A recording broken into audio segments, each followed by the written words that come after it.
और सभी आए हुए और इस कार्यक्रम की अध्यक्षता कर रहे माननीय विकास चौधरी सर जी, जो हमारे इस कार्यक्रम को सफल बनाने के लिए और गुजरात के पाटन की धरती के ऊपर बक्सी पंच मोर्चा का ये जो राज्य अधिवेशन होने जा रहा है, इसका इतिहास रचने के लिए हमारे बीच में चौधरी विकास पटेल सर जी आए हैं। इसके लिए बहुत बहुत धन्यवाद, आभार। बोल पंचासी। साथियों, आज जो ये कार्यक्रम रखा गया है, इसके मेन सब्जेक्ट है, विषय है जाति आधारित वस्ती गणतरी અને ઓબીસીની જાતિ આધારિત વસ્તી ગણતરી ના કરવી અને સંખ્યાને આધારે દરેક ક્ષેત્રોમાં હિસ્સેદારી ના આપવાની, ઓબીસી ના હક અધિકાર વંચિત રાખવાનું ભયાનક ષડયંત્ર। બીજો વિષય છે ખાનગીકરણ, ઉદારીકરણ અને વૈશ્વિકરણ। નીતિ દેશના બહુસંખ્યક લોકોને પ્રતિનિધિત્વ વિહીન કરવાનું અને સંસાધનો ઉપર મુઠ્ઠીભર પૂંજીપતિઓનો કબજો કરવાનો ગુલામ બનાવવાનું ભયાનક ષડયંત્ર। પછી ત્રીજો મુદ્દો છે ફૂલે સાહુ આંબેડકર વિચારધારાના આધાર પર રાષ્ટ્રવ્યાપી સંગઠન અને આંદોલનનું નિર્માણ કરવાથી આપણી સમસ્યાઓનો સમાધાન સંભવ છે। આ ત્રણ મુખ્ય વિષય આપણે આજે રાજ્ય અધિવેશનમાં રાખેલા છે। મેં વધારે નહીં કેમ કે આપણે બધાને રાષ્ટ્રીય માનનીય ચૌધરી વિકાસ પટેલ સાહેબને આભારવાનું છે, એટલે આ વસ્તી ગણતરીના સબ્जेक्ट ऊपर બે शब्द किए।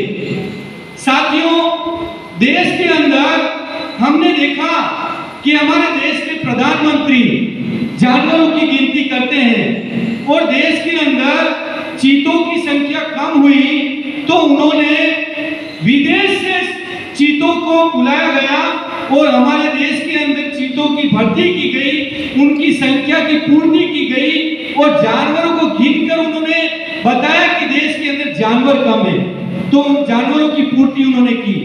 मगर हमारे देश के प्रधानमंत्री माननीय नरेंद्र मोदी जी पूरे देश भर में ये कहते हैं कि मैं पिछड़े वर्ग से आता हूँ, मैं ओबीसी वर्ग से आता हूँ, मैं गांची समाज से आता हूँ और मैं ओबीसी वर्ग से हूँ। इसलिए हम प्रधानमंत्री से ये कहना चाहते हैं, प्रधानमंत्री जी से, कि आपने देश के अंदर जानवरों की गिनती की, पशु पक्षियों की गिनती की, पेड़ पौधों की गिनती की, जो देश के अंदर 52% ओबीसी है, जिसकी जनगणना अंग्रेजों ने की थी 1931 के अंदर। उसके बाद में कांग्रेस ने हमारी जाति आधारित जनगणना को रोका और अभी नरेंद्र मोदी जी ने सुप्रीम कोर्ट में अलगनामा दिया कि हम भी ओबीसी की जाति आधारित जनगणना नहीं करेंगे। तो जो प्रधानमंत्री जानवरों की गिनती कर रहे हैं, वो ओबीसी की गिनती क्यों नहीं कर रहे हैं? देश के 52% ओबीसी को ये सोचने का विचार है, ये जानकारी लेने का विचार है और इसी जानकारी लेने के लिए इस कार्यक्रम का आयोजन किया गया है। 52% ओबीसी यानी कि 1,40,00,000 जो हमारी जनसंख्या है, 140 करोड़ जो जनसंख्या है देश के अंदर, उसके अंदर आधा ओबीसी वर्ग है और उस ओबीसी वर्ग की हमारे देश के प्रधानमंत्री माननीय नरेंद्र मोदी जी हमारी गिनती नहीं कर रहे हैं। अब गिनती नहीं कर रहे हैं तो इसके पीछे ओबीसी का क्या सत्यानाश होता है कि हमारे को वामन मेश्राम साहब, जो वाम से भारत मुक्ति मोर्चा के राष्ट्रीय अध्यक्ष हैं, और माननीय चौधरी विकास पटेल जी के ढेरों यूट्यूब पर वीडियो हैं, वो हमें बताते हैं कि देश के अंदर 43 लाख करोड़ रुपए का बजट पास होता है। इस बजट में से पूरे SC, ST, OBC, NT, DNT, BJP, नागवंशी, क्षत्रिय और अल्पसंख्यक सभी समाज का विकास के लिए उस बजट में से खर्चा होता है। अब जब ओबीसी अपने बजट के लिए उन पैसों की डिमांड करता है, तो जो मनुवादी है, जो सरकार चलाने वाले लोग हैं, वो ये बोलते हैं कि हमारे पास में ओबीसी का डेटा नहीं है। अब ओबीसी का डेटा नहीं होने की वजह से जो 43 लाख करोड़ रुपए का बजट पास होता है, उस बजट में से हमारे समाज के अंदर उस बजट का कोई उपयोग नहीं होता है। ओबीसी बख्शीपन समाज के ऊपर उस बजट का कोई उपयोग नहीं होगा। तो जो नरेंद्र मोदी जी गए 10 साल से एक मुद्दा बनाए हुए हैं, विकास विकास विकास विकास, तो बिना बजट के, बिना हमारे को ये बजट मिलने से ओबीसी वर्ग का जो 52% ओबीसी है उसका कैसे विकास संभव है, यह सोचने की जरूरत है, यह विचारने की जरूरत है और देश के ओबीसी को इस मुद्दे को लेकर इकट्ठा करने की जरूरत है। साथियों, हम वामन मेश्राम साहब जी की वजह से, माननीय चौधरी विकास पटेल सर जी की वजह से हम खुद तो जागृत हुए हैं, मगर हम हमारे लोगों को जागृत करने के लिए नाकामयाब हो रहे हैं। इसलिए हमारी संख्या बढ़ नहीं रही गुजरात में। हमको सबसे ज्यादा ये जानकारी लेकर इस संख्या को बढ़ाने की जरूरत है। आज हमने देखा कि जो बीजेपी 400 पार का नारा दे रही थी, मगर वामन मेश्राम साहिब और हमारे जो हमारे राष्ट्रीय लेवल के लीडर है, पूर्व लीडर ने 31 जनवरी 2024 को दिल्ली के जंतर मंतर पर हमने जो ईवीएम के विरोध में आंदोलन किया था, उस आंदोलन के अंदर ईवीएम और चुनाव आयोग ने हस्तक्षेप करके देश के अंदर 400 पार करने वाली पार्टी को 240 के ऊपर लाकर रोका। तो साथियों, मैं ये कहना चाहता हूं हमारे साथियों को कि जो हमें ये कहते हैं कि तुम्हारे करने से कुछ नहीं होगा, कुछ नहीं होगा, कुछ नहीं होगा, ये 31 जनवरी 2024 का जो आंदोलन था हमारा, उस आंदोलन की बदौलत से आज ये 400 पार से 240 पर आकर रुके। अगर हम संकल्प करें कि जिस प्रकार से हमारे राष्ट्रीय लीडर मुद्दा बना के, विषय बना के जो आंदोलन हम लोग कर रहे हैं, उस आंदोलन के अंदर यदि 5 चीजों की सहयोग करें तो हमारे देश के अंदर आने वाले वो समय दूर नहीं है कि हम शासन करती जमात बन पाएंगे। उन 5 चीजों के लिए समय, श्रम, बुद्धि, हुनर और पैसा, ये हमको वामसेन के कार्यक्रम के अंदर चौधरी विकास पटेल सर जी, वामन मेश्राम साहब जी, एचएन रेखवाल सर जी हमको सभी ये चीज के लिए बताते हैं। हमारे को इन सभी बातों को लेकर चलना होगा। जो उदारीकरण, खानगीकरण और भूमंडली का मुद्दा है, वो भी कांग्रेस ने लेके आया है 1991 के अंदर, और आज बीजेपी उस पर अमल कर रही है। क्यों अमल कर रही है? क्योंकि बाबा साहब भीमराव अंबेडकर ने एससी एसटी ओबीसी को जो प्रतिनिधित्व दिया है, शिक्षा, रोजगार, चिकित्सा, शासन और प्रशासन के अंदर जो हमको प्रतिनिधित्व दिया है, वो प्रतिनिधित्व हमको एससी एसटी ओबीसी के नाम पर दिया है। मगर मनुवादी लोग, हमारे संविधान के विरोधी लोग हमको हिंदू के नाम पर इकट्ठा करते हैं, जबकि हमको हिंदू के नाम से भारतीय संविधान के अंदर प्रतिनिधित्व का अधिकार नहीं है।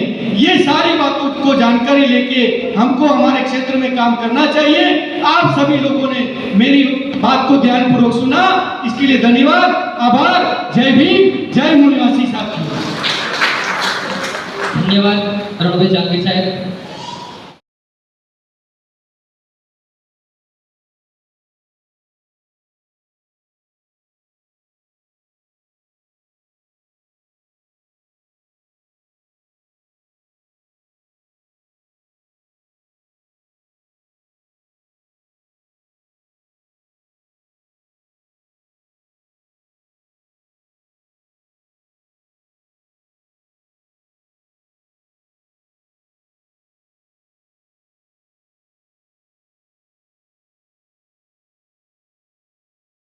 एसटी के लोगों को मूर्ख बनाकर वोट बटोरने का एजेंडा है कि हम हिंदू राष्ट्र। अच्छा, अभी 75 साल से मुसलमान की सरकार चल रही है। अभी बताया ना एक एक आंकड़े के साथ कि हर जगह कौन बैठा हुआ है, वो मुसलमान है जो बैठे हुए हैं। फिर कौन सा बनाना है? तो ये मूर्ख बनाना है, बनाना कुछ नहीं है, मूर्ख बनाना है ओबीसी एससी एसटी के लोगों को, ताकि उनका वोट मिले। क्योंकि इनके लिए कोई काम तो करते नहीं। कहीं घोड़ी पर चढ़ने से पीट दिए जाते हैं, कहीं घड़ा मटका छूने से पीट दिए जाते हैं, हत्या हो जाती है, कहीं जय भीम बोलने से हत्या हो जाती है। तो जो ये हो रहा है, हमारी गिनती नहीं हो रही है, हिस्सा नहीं मिल रहा है। मैं सोनभद्र गया था, आदिवासियों को सरकार ने नोटिस दे दिया कि जंगल खाली करो, तो इनको कुछ दे तो नहीं रहे हैं। फिर नारा ही दे सकते ना, हिंदू राष्ट्र बनाएंगे, और इस पर तुम दो पागल। आप अपने दिल पे हाथ रखिए कि इन 70 सालों में आपने वोट किन बुनियादों पे दिया है। यादव, दलित, ठाकुर, ब्राह्मण, बनिया, हमारा लोग, उनके लोग, ये लोग, वो लोग, इसी पे दिया है। आपने पहली बार भारत में वोट हिंदू होके दिया है। नहीं तो यह होता था कि 16% वाले इधर से आएंगे, 2% इनमें से लेंगे, 3% इनमें लेंगे, जोड़ तोड़ के एक सरकार बनती थी। और बार बार यह कहा जाता था कि देखिए साहब, इस देश में मुसलमान वोट बैंक है। उनका असल में तो कोई बैंक है नहीं, और ना कोई खाता है उनका, एक ही बैंक है उनका। कहते हैं तो हिंदू पिछड़े वर्ग के लोग केवल 3 समय पर होते हैं। जब मुसलमान से लड़ना हो तब हिंदू, जब वोट डालना हो तब हिंदू, और जब चंदा देना हो तब हिंदू। 3 समय पर पिछड़े वर्ग के लोग हिंदू हैं, लेकिन अधिकार की बात है तब हम हिंदू नहीं हैं। अगर हम ओबीसी के लोग कहें चलो तुम भी हिंदू हम भी हिंदू, जब तुम भी हिंदू हम भी हिंदू, तो हमारी गिनती क्यों नहीं होनी चाहिए? एक हिंदू जो अपने को कह रहा है वही हिंदू दूसरे हिंदू को की गिनती क्यों नहीं करना चाह रहा है? अगर SC ST OBC के लोग हिंदू हैं तो शेड्यूल कास्ट का कोटा भी पूरा होना चाहिए था, शेड्यूल ट्राइब का कोटा भी पूरा होना चाहिए था। और OBC की संख्या 52% थी, उन्हें 27% मिला, आज तो 60% से ऊपर है। तो हमारी भी गिनती करके हमारी संख्या के अनुपात में सभी क्षेत्रों में हिस्सेदारी मिलनी चाहिए थी। आजाद भारत में सबसे ज्यादा प्रधानमंत्री ब्राह्मण बने, और 5 साल के लिए अगर नरेंद्र मोदी को छोड़ दिया जाए तो कोई भी दूसरा पिछड़े वर्ग का आदमी 5 साल के लिए आजादी के 74 साल में प्रधानमंत्री नहीं बना। जिसकी आबादी देश में आधे से अधिक है, उसका कोई आदमी 5 साल के लिए प्रधानमंत्री नहीं बना। शेड्यूल कास्ट का कोई आदमी प्रधानमंत्री नहीं बना, शेड्यूल ट्राइब का कोई आदमी प्रधानमंत्री नहीं बना, माइनॉरिटीज में मुसलमान कोई देश का प्रधानमंत्री नहीं बन पाया आजादी के। लेकिन वर्तमान में तो जिनकी आबादी ज्यादा है, मुसलमान की आबादी 15%, शेड्यूल कास्ट की आबादी 15%, आदिवासी की आबादी 7.5%, जिनकी आबादी ज्यादा है वो प्रधानमंत्री नहीं बन पा रहे हैं। ओबीसी की आबादी 52 से 60%, वो प्रधानमंत्री नहीं बन पा रहे हैं। और जिनकी आबादी 3.5% है वो लगातार देश में प्रधानमंत्री बने, और हमारे ही बल पे प्रधानमंत्री बने, पिछड़े वर्ग के लोगों के वोट और सपोर्ट से प्रधानमंत्री बने, और पिछड़े वर्ग के लोगों के साथ ही धोखेबाजी करने का काम किया, और हमारे लोगों को ही हक अधिकार से वंचित करने का काम। हिंदुत्व की कोई विचारधारा देश में नहीं है। देश में जो विचारधारा है वो ब्राह्मणवादी विचारधारा है, और ब्राह्मणवादी विचारधारा का पालन करने वाले, पोषण करने वाले, उसको मजबूत करने वाले जो लोग हैं वो ब्राह्मण लोग हैं। ब्राह्मण लोग एक्सपोज ना हो इसके लिए वो अपनी ब्राह्मणवादी विचारधारा को हिंदू नाम देते हैं। क्योंकि देश में ब्राह्मणों की संख्या 3.5% है, और 3.5% ब्राह्मण लोकतंत्र में अपने वोट से गांव में पंच और सरपंच नहीं बना सकते, तो उनको इस बात का डर है कि देश की जो बहुसंख्यक आबादी है लोकतंत्र में वो शासक बन सकती है। उस बहुसंख्यक आबादी में सबसे बड़ी आबादी पिछड़े वर्ग के लोगों की है, बराबर है। तो इस बात से उनको डर है, और इस डर की वजह से वो जो ब्राह्मणवाद वो चलाते हैं, उस ब्राह्मणवाद का नाम वो हिंदुत्व देते हैं। मगर एक्चुअल में वो कोई हिंदुत्व कोई विचारधारा नहीं है, हिंदू नाम का कोई धर्म नहीं है। हम लोग छोटे छोटे थे तो रामलीला होती थी गांव में, तो गांव का ही एक आदमी राम बनता था और गांव का ही एक आदमी सीता बनता था। तो जो सीता बनता था आदमी वो राम को कहता था, हे आर्यपुत्र राम। कभी हमने कभी रामलीला के मंचन में ये नहीं देखा कि कभी ये कहा हो कि हे हिंदू पुत्र राम, हे आर्यपुत्र राम। तो इसका मतलब आप रामायण पढ़ो, महाभारत को पढ़ो, गीता पढ़ो, वेद पढ़ो, पुराण पढ़ो, जितने भी ब्राह्मणों के ग्रंथ हैं वो किसी भी ग्रंथ में हिंदू शब्द का उपयोग नहीं हुआ है। तो इससे यह बात प्रमाणित होती है कि यह ना हिंदू धर्म है और ना हिंदुत्व की कोई विचारधारा है। लेकिन जब लंदन में वयस्क मताधिकार का आंदोलन चला तो उस वयस्क मताधिकार के आंदोलन से घबरा करके भारत के ब्राह्मणों ने यह प्लान बनाया कि जिन शेड्यूल कास्ट के लोगों को हमने अछूत बनाया वो हमें समर्थन नहीं करेंगे, जिन पिछड़े वर्ग के लोगों को हमने शूद्र बनाया और पढ़ने लिखने के अधिकार से, धन संपत्ति रखने के अधिकार से, बोलने सुनने के अधिकार से, सभी प्रकार के अधिकारों पर रोक लगाई, वो हमको वोट नहीं करेंगे। जिन आदिवासियों को हमने जंगलों में रहने के लिए मजबूर किया वो भी हमको वोट नहीं करेंगे। और जो ब्राह्मणवादी व्यवस्था को लात मारकर अलग अलग धर्मों में चले गए, चाहे वो सिख हो गए, ईसाई हो गए, क्रिश्चियन हो गए, लिंगायत हो गए, वो अलग अलग धर्म में गए, मुसलमान हो गए, तो वो भी हमको वोट करने वाले नहीं है। तो इसका मतलब यह है कि लोकतंत्र में ब्राह्मण लोग आजाद भारत पर या लोकतांत्रिक भारत पर कब्जा नहीं कर सकते हैं। तो इस बात को ध्यान में रखते हुए फिर ब्राह्मणों ने अपनी आइडियोलॉजी को के तरीके को चेंज किया और उस तरीके को चेंज करके उन्होंने हिंदू महासभा बनाई और फिर SC ST OBC के लोगों को हिंदू के नाम पर गुमराह करने का काम किया। वरना दयानंद सरस्वती ने भी जब संगठन बनाया तो उन्होंने आर्य समाज नाम का संगठन बनाया, उन्होंने हिंदू समाज नाम का संगठन नहीं। तो जो मुसलमान हुए या जो सिख हुए, जो ईसाई हुए, वो जो इनकी असमानता की व्यवस्था थी, इन्होंने लिखा कि आप शूद्र के कान में ज्ञान का एक शब्द पड़ जाए तो शीशा पिघला कर डाल देना चाहिए, आंख से देख ले तो आंख। लेकिन ये लिखा, लेकिन अब वर्तमान में तो नहीं है ना। उच्चारण करे तो जीभ काट लेनी चाहिए, ऐसा इन्होंने लिखा। तो ऐसा इन्होंने लिखा तो इसमें इस गुलामी से मुक्ति के लिए जिसको जो रास्ता मिला, जब इस्लाम को मानने वाले लोग आए, उन्होंने कहा तुम भी इंसान हो, हम भी इंसान हैं, तो तुम हमारे बराबर चटाई पर बैठो। बराबर है। हमारे घर में ब्राह्मण आता तो हमारे लोग तो चारपाई छोड़कर नीचे बैठते हैं, उसको चारपाई पर बिठाते। बराबर। मगर इस्लाम ने कहा हमारे बराबर चटाई पर बैठो, हमारे प्लेट में खाना खाओ, हमारे साथ मस्जिद में बराबरी में खड़े रहो। लेकिन एक तरफ आपका कहना है, जिनको इस्लाम मिला वो इस्लाम में गए। हमारे ही पुरखों ने, गुरु गोविंद सिंह कौन थे? हमारे ही पुरखे थे। उन्होंने कहा तुम्हारी व्यवस्था को नहीं मानते और बहुत सारे लोग सिख धर्म में चले गए।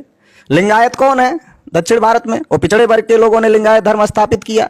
तो हमारे ही कबीरपंथी लोग हैं, रविदास पंथी लोग हैं, तुकाराम को मानने वाले लोग हैं, नामदेव को मानने वाले लोग हैं, देश भर में तमाम ऐसे संतों गुरुओं को मानने वाले लोग हैं जिन्होंने ब्राह्मणवादी व्यवस्था के विरोध में विद्रोह किया। अलग अलग जिसको रास्ता मिला वो उधर जाने का काम उन लोगों ने किया। तो भारत में जो मुसलमान या जो दूसरे लोग हैं वो कहीं अरब ईरान से आए हुए लोग नहीं हैं, वो हमारे ही भाई हैं और उन्होंने ब्राह्मणवादी व्यवस्था को लात मार करके अपना रास्ता बनाने का काम किया। तो सर जिस तरह से एक तरफ आपका कहना है कि पिछड़े वर्ग के लोग हिंदू और नहीं हैं, आपका ये कहना है कि आज नहीं हो रहा है, तो देश का राष्ट्रपति रामनाथ कोविंद का नाम शायद आपने सुना नहीं। हाँ सुना हुआ है। सुना है तो घटना के बारे में भी आपको जानकारी। हाँ वो भी जानकारी है। कि कोविंद जी जब पुष्कर के मंदिर में गए तो ब्राह्मणों ने कहा आप देश के राष्ट्रपति हो सकते हो, मंदिर के राष्ट्रपति तो ब्राह्मण ही हो। लेकिन मेरा ये मंदिर में आपको घुसने नहीं दिया जाएगा और घुसने नहीं दिया गया। अखिलेश यादव को उनके पिताजी टोटी चोर कहा। उनके पिताजी कई बार मुख्यमंत्री थे, अखिलेश यादव जी मुख्यमंत्री थे, मगर जब बीजेपी की सरकार आई तो उनके कमरे को गोमूत्र से धुला गया, गंगा जल से पवित्र किया गया। तो इतना बड़ा अपमान आज भी पिछड़े वर्ग के लोगों के, अगर बड़े बड़े लोगों के साथ में हो रहा है। नरेंद्र मोदी को खुद कहना पड़ता है कि मैं पिछड़ी जाति का हूं, नीच जाति का हूं, इसलिए लोग मेरा अपमान करते हैं। तो अगर ये प्रधानमंत्री को ये कहना पड़ रहा है कि मैं नीच जाति का हूं, पिछड़ी जाति का हूं, इसलिए लोग मेरा अपमान करते हैं, राष्ट्रपति को के साथ अन्याय होता है तो राष्ट्रपति को यह कहना पड़ रहा है, मुख्यमंत्री के साथ अन्याय हो रहा है, अगर इतने बड़े बड़े लोगों की दुर्दशा है तो समाज में आम लोगों के साथ नहीं हो रहा है, ये कैसे